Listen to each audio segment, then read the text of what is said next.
से रामायण तैयार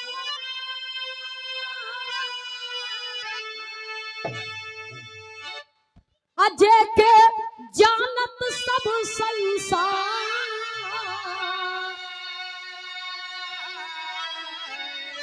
कि कितना झूठ सच बा समझ सबके उभा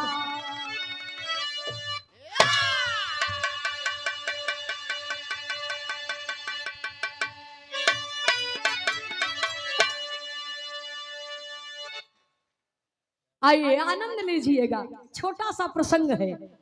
राम से रामायण तैयार जेके जाने सब संसार कितना झूठ सच बा समझे सब क्यों का झूठ बा का सही बा ऐसे हमसे नहीं मतलब बा, क्योंकि कहने वाले से ज्यादा समझदार बुद्धिजीवी श्रोता हुआ करते हैं, इसलिए कहना है। कवि को बिरहा शैली में टेरी के भाव में लिखना पड़ा।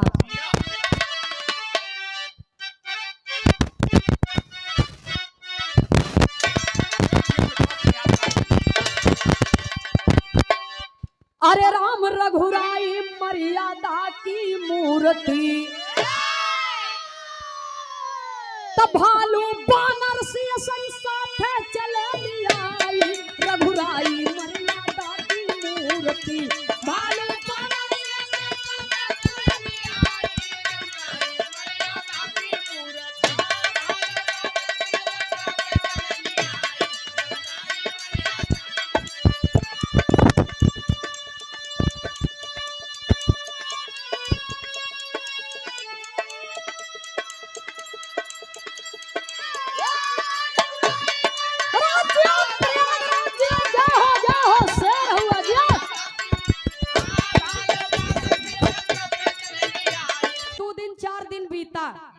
एक दिन सीता जी कह रही है प्रभु राम से कि स्वामी हम एक ठे मनौती मांगे है।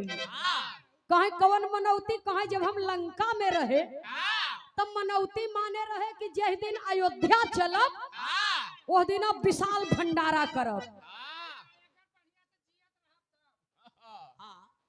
वो दिन विशाल भंडारा करब। तो सीते दिक्कत क्या है?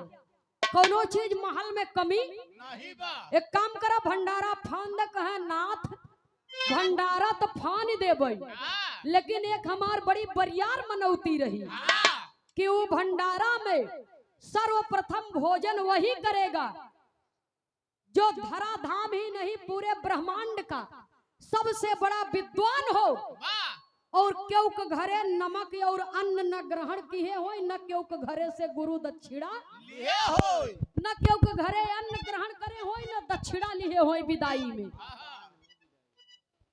ओ नहीं के हम बोलाए कि अपने भंडारा में भोजन कराऊ।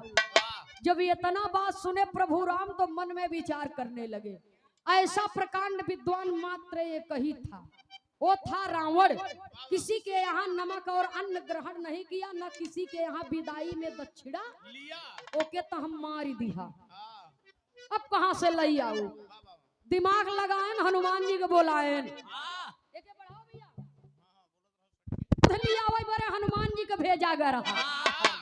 हाँ, राजा के महल में हर भगवान राम हनुमान जी को बोलाए। कहे हनुमान जी ऐसी ऐसी बात है, आप जाइए और जानकी जी का प्रण पूरा कीजिए। हनुमान जी अपने प्रभु का आदेश पाए चल दिए। ये खाटी इलाहाबादी है मास्टर साहब। हाँ, ये खाटी इलाहाबादी धुन है। पहले के समय में एक बिरहा जगत में गाया जाता था, एक एक कहत ही राधे श्याम धुन। और खास तौर से बिरहा सम्राट स्वर्गीय हैदर उस्ताद जी, स्वर्गीय जनाब हफीफ चंचल जी गाया करते थे। तो देखा आई हमारे बनारसी बाबूजी का पसंदीदा धुन है, मौके से हमारे बिरहा में आई बात। और जब हनुमान जी सुने तो चल दिए। मास्टर साहब फूल पत्ती लगी बाबू।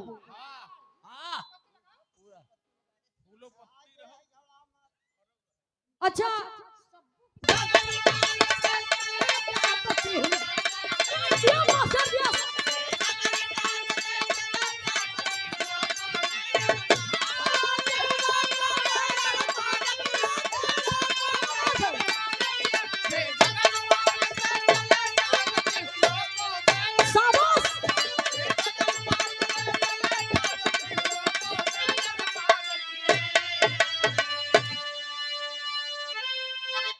कृपा सिंधु है परम पालक,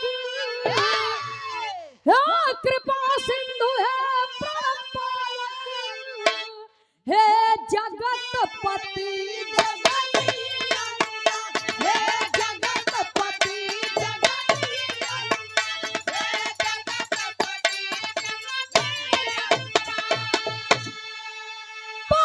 मैं कहा विप्र गुणवर, प्रभु कृपा करो है।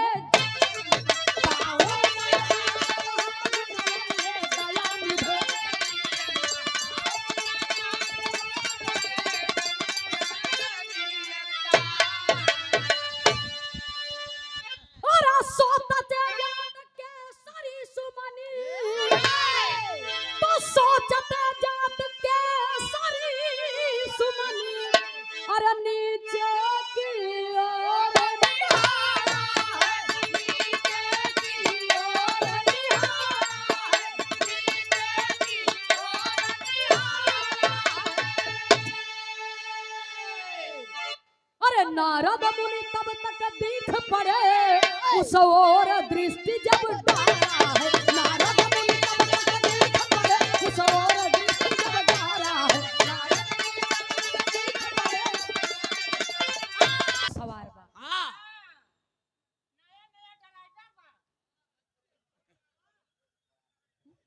और परम आदरणीय परम पूज्य हमारे पिताश्री बनारसी लाल यादव जी से मास्टर साहब कहना है,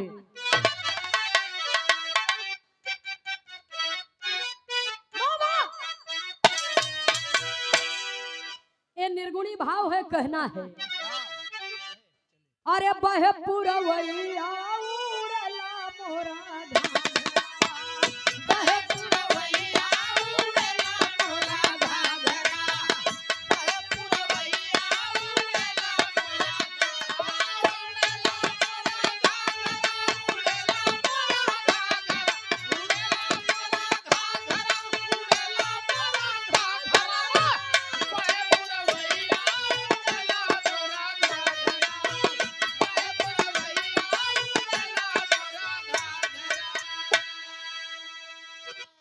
और सेवा में श्रीमान मुन्ना यादव जी उन्दी की पावन रो मुनि राई नयन बहसिया,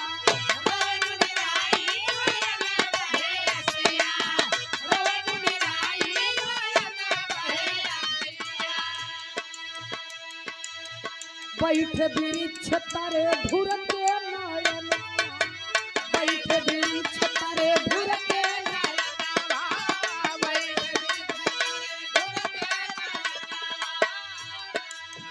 कपि विचार करई लागे अपने मनवा, कपि विचार करई लागे अपने मनवा। आवई रोवाई लागल गल फसिया, आवई रोवाई लागल गल फसिया, रोवा मुनि राई नयन बहसिया।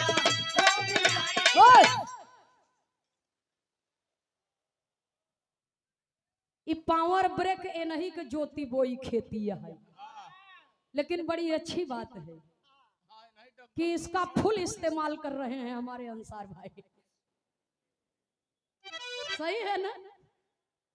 नकल अच्छी बात है, लेकिन नकल करने के लिए बहुत बड़ा दिमाग चाहिए, और जो कर लिया बाबूजी कभो कभो असली से बढ़िया हो जाते। ये भैया डीजी पावर सिस्टम बाप तो लगे रोने, फपक फपक करके रोने लगे, और जब नेत्रों से आंसू छलक पड़ा, रोने लगे, तो हनुमान जी कह रहे हैं क्या बात है रिसीवर, आप क्यों रो रहे हैं? नारद जी कुछ बोलत नहीं है, यहाँ कवि का 4 लाइन कारीगरी है मास्टर साहब। कल्पित नारद भगवान मुख मंडल मुरझा, कल्पित नारद भगवान मुख मंडल मुरझा, ज्ञान सारा बाबूलान कब की बात सुनकर, ककहरा साथ में लगा हुआ है, खोपड़ी हनुमत के चक्रामी झरझर बहाय नयन से पानी। देरी हो लगी जब ज्ञानी सोचे लागे रघुबर। गम गए अवधपुरी में छाई भरत को तुरंत प्रभु बुलाई। आए अब तक न कपिराई जाके ढूंढो दिलवर। घोर भय दिल में चिंता भारी तुरंत भरत की तैयारी। घोर भय दिल में चिंता भारी तुरंत भरत की तैयार। धनुष बाण के लिए संभारी खोजे नगर नगर।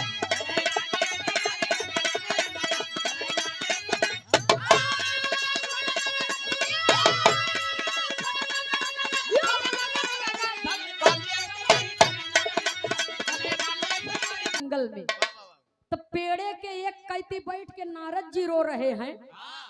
अच्छा या वहीं अगर क्यों रोवत रहा तो कुछ देर अगर ओकरे लगे बैठ जा तो ओकर रोव सुन के अपने आप ही मद्रो छूटे लागत, अपने आप ही मन द्रवित हो जात है। नारद जी के देख के हनुमानव जी लागे रोवई। भरत जी पहुंचे पूछ रहे हैं क्यों कुछ बतावत नहीं बा। तो कवि को संकेत करना पड़ा बिरहा का आखिरी तर्ज है। बिरहा का आखिरी तर्ज है। कवि लिखते हैं एक पुरनिया दादा लोग गाँव एक दुल्हन गई खेते में गोबर फेंक के लौटे लाग के ऊख तोड़े आए। ओकर पाती छील के फेंकता और तब से ओकरे जेठानी के 3-4 ठे लड़का रहे। कहा चाची तनी हमहू के दे चाटी। चाटी की चाची छोटवा लड़का चटवाई करत बिना दांते वाले। तब से ओकर देवर रहा। कहे भौजी तनी हमहू के दे।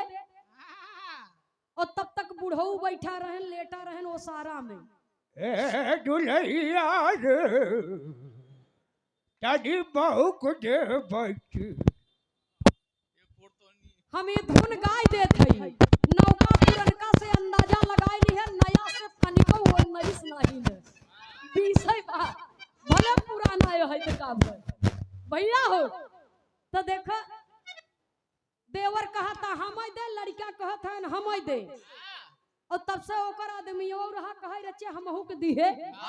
और हर ससुर जी कहा था हमहू के दे। दुल्हनिया कहे पागल हो गए हैं सब के सब। चुहवैया 72 ठी हैं। तब बुढ़ऊ दादा समझावत हैं देख हमके दे चाहे लेकिन लड़कन के नाराज मत कर। ये बनारस इलाहाबाद हर जिले में गाई जाती है धुन। कैसे मास्टर साहब?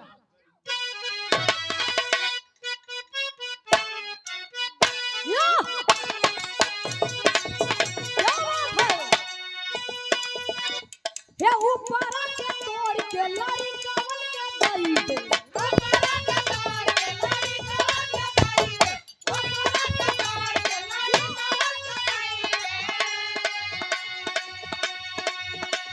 अब बिचावा के लहुरा देवा नीचे के बहुरा। ए दुल्हन ओ बिरहा में भाव है कहना।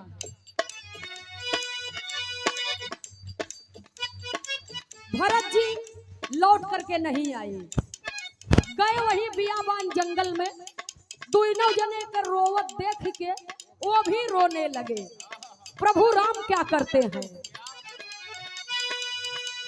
ये घोड़ावा सजाई चली बिराना घुराई।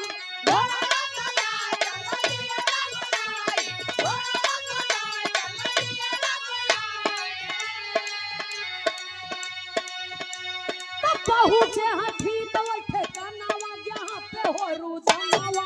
ए भैया पहुँचे हाँ ठीक बैठे कनावा जहाँ पे हो रुदनावा।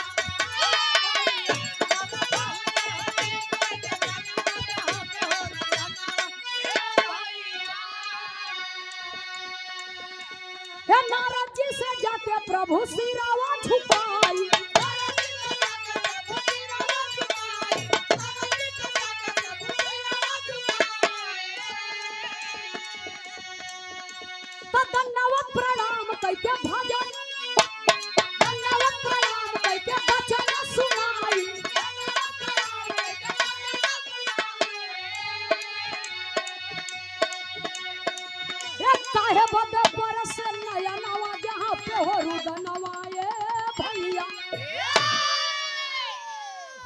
प्रभु राम सवाल कर दिए तीनों जने से। बिरहा में पहपट के लाइन में लिखना पड़ा।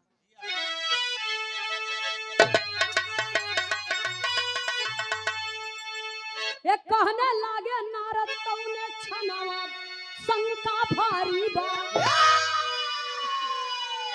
एक कहने लागे नारद तौने छनावा शंका भारी बा। अक्कल युग में ना होई है सब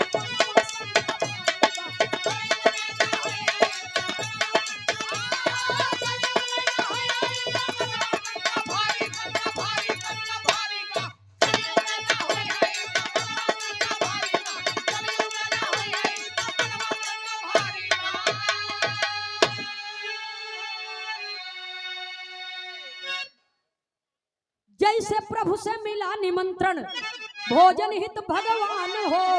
अक्कल युग में विद्वान का ऐसन न हो सम्मान हो। यही कारण से आंसू गिरे नयनवा शंका भारी बा। अब मिले न जल्दी प्रभु के दर्शनवा शंका भारी बा। सुनने वाले श्रोता सज्जनों, अब बिरहा का मेन पॉइंट, बिरहा का मूल निष्कर्ष। देवर्षि नारद जी प्रभु राम से कहते हैं कि मुझ जैसे तुच्छ को आप सबसे बड़ा विद्वान समझ करके निमंत्रण भिजवाए, लेकिन आने वाले कलयुग में असली विद्वान का अपमान होए, नकली विद्वान का पूजा होए। हमारे रोवे के कारण यह या दुखी होए के कारण यही है। कलयुग में हमारे जैसे विद्वानन का सम्मान न मिले। आज देख ले, जंगल न होता तो मोर कहाँ छिपते, साधु न होते तो चोर कहाँ छिपते, बुरा जिन माने भैया हो। तो आज असली के पूजा जल्दी नहीं होता, लेकिन नकली के लगे भंडार भरा बा सब कुछ। हाँ, लाइन लगी बा। सुनने वाले श्रोता सज्जनों, असली की कीमत जल्दी नहीं होता, नकली के पूजा जल्दी होता और ज्यादा होता। आल्हा के लाइन में कभी को लिखना पड़ा, कहना है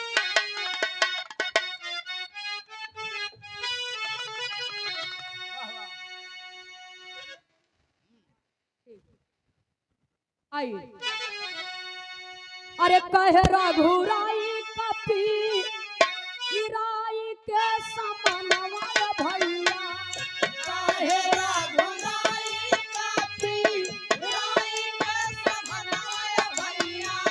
कहे रघुराई कपी राई के समनवा भैया।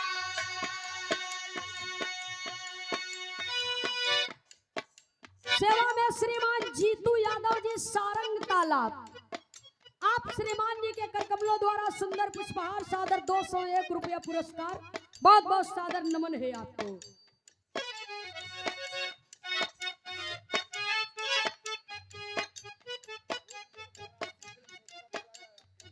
अच्छा, एक मिनट भी। हाँ।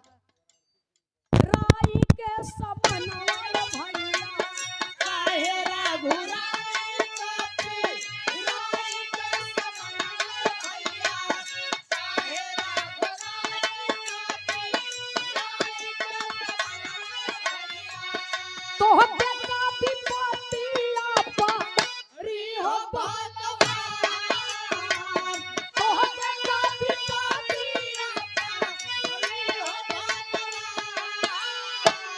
जैसे हो खरारी दिहला हमहन के डरवा भगवन। जैसे हो खरारी दिहला हमहन के डरवा भगवन।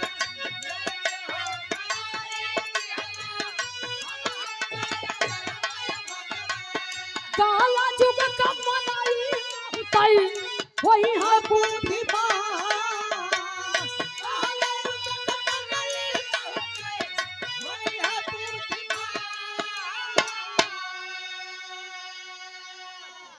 हनुमान जी से कहा तू काहे रोवत है, तो है कवन विपत्ति पड़ गई।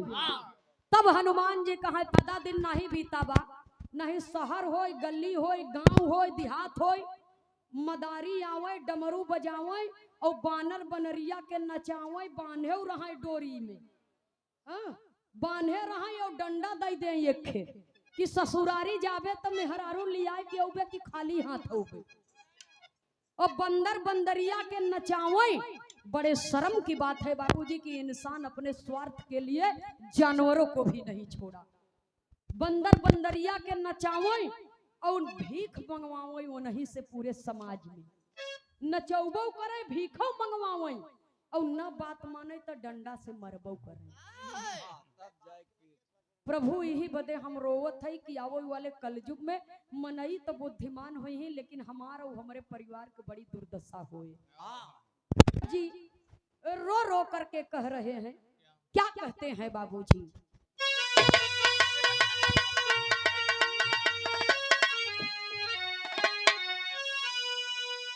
तब भारत कलयुग करतिया और सुना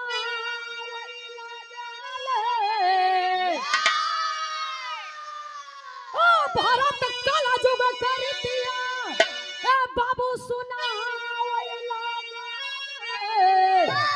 तब भाई भाई वाला नतवा बतावई लगल।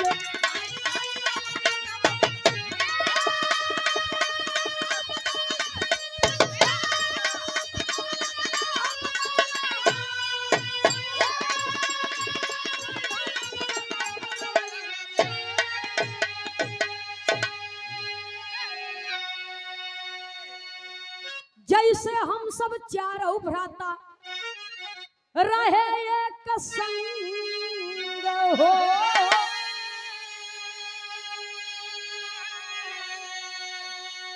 ऐसे प्रेम का रिश्ता नहीं रंगी है एक रंग हो।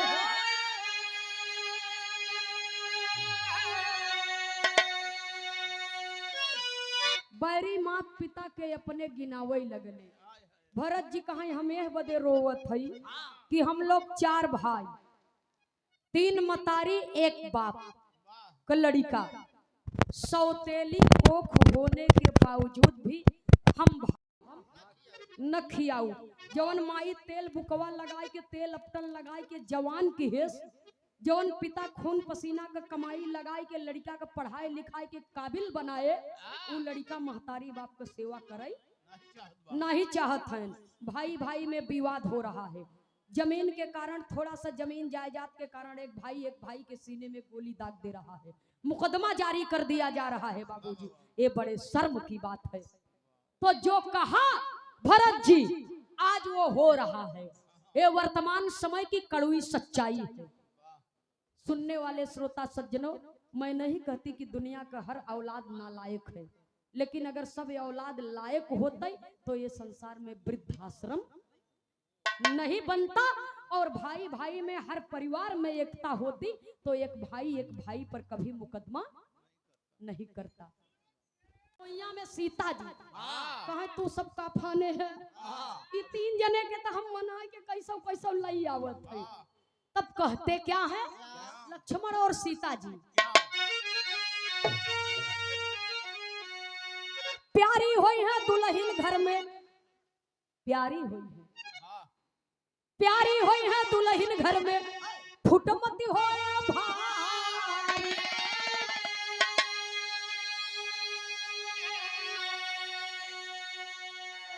सगायो संबंधी में हुई है मारा मारी।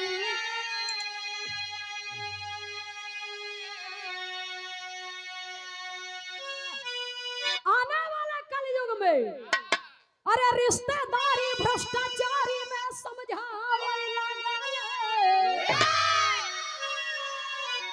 तो रिश्तेदारी भ्रष्टाचारी में समझावे लगे, तो भाई भाई वाला नतवा बतावे लगे।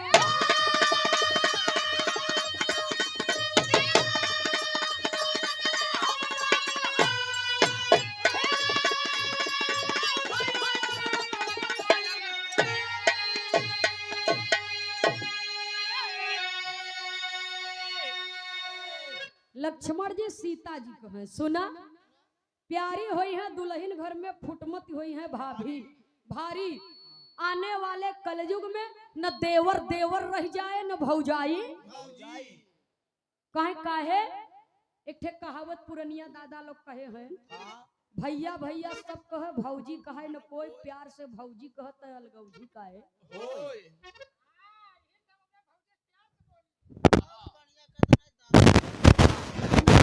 रोटी और पानी की जिंदगी कैसे बीते उ तो आप ही जान सकत। और काहे न बोलबे, महतारी होय भौजाई होय बिटिया होय बहन होय, ये सब साक्षात लक्ष्मी सरस्वती अन्नपूर्णा का रूप है बाबूजी। तो इसलिए अगर गलत नियत नहीं न, नियत में खोट नहीं न, तो कहा जाता है कि बड़ी भाभी माँ के समान होती है।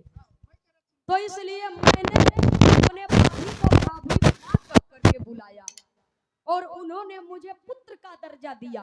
तो आने वाले समय में न देवर देवर रह जाए न भाभी। यही बदे रोवत है कि रिश्तेदारी भ्रष्टाचारी में समझावई लगले। एक दिन महिमान दूसरे दिन बेईमान। हाँ, एक बात जान ला, रिश्तेदारियों में कीमत तबई होत भाई जब रिश्तेदार की नहीं रहबे। और पता चला जंगर चोर है या ससुरारी गया तो 10 दिन ससुरारे रुका है, घरे जाए के नाम ही नहीं लेते है। तो पहले दिन भोजन मिले तो बढ़िया दलिया पूरी चावल, बड़का बड़का वाला चावल, अब पनीर वाली सब्जी से वही खीर अलग से मिले।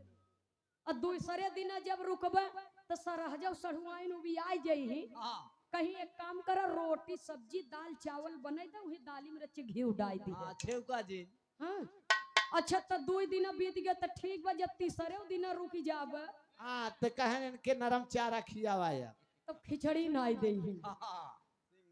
हाँ, और जब 5 दिन रुक जाबे तो जब घरे के मनई देख ले ही सार और तो कहीं जाए तो बहनोई खुदई है जवन कुछ काम होए ये थोड़ बहुत हाथ बटाया दे ही। सरहज कहे नंदोई आवर चाहिए गोबरवा उठा देता हमारे मुड़वा को लेके जाए। तो जब तक गोबर न उठा लेबे तब तो सरकबे न करबे। हाँ, तब तक चैन न मिले। तो ऐसा काम करा भाई, ससुरारी में गोबर उठावे के नौबत न आवे, अपने घरे रह नून रोटी खाई इज्जत से रह। समय समय से जावे तो बढ़िया इज्जत होए। हाँ, तो देखा कलयुग में बरियारे पूजाए मानबा, ऊपर भगवान नीचे ग्राम सभा का प्रधान।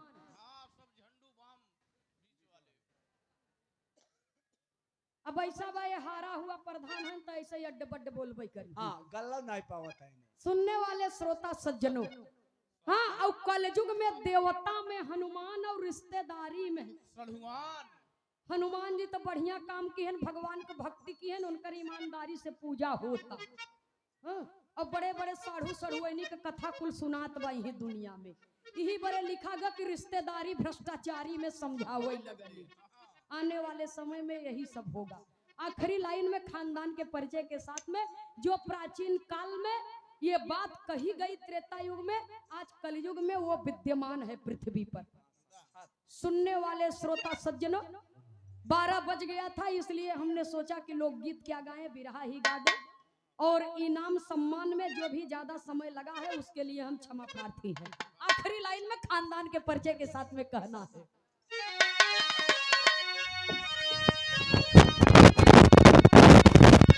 राम हित गुरु सीताराम जी साजे सत का समाज,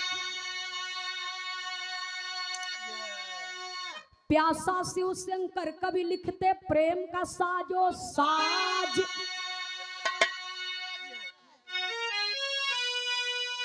और राम रघुराई मर्यादा की मूर्ति, बाबू रघुराई मर्यादा की मूर्ति, तनंदनी खेमराज बिरहा में जोगा माई, रघुराई मर्यादा की मूर्ति।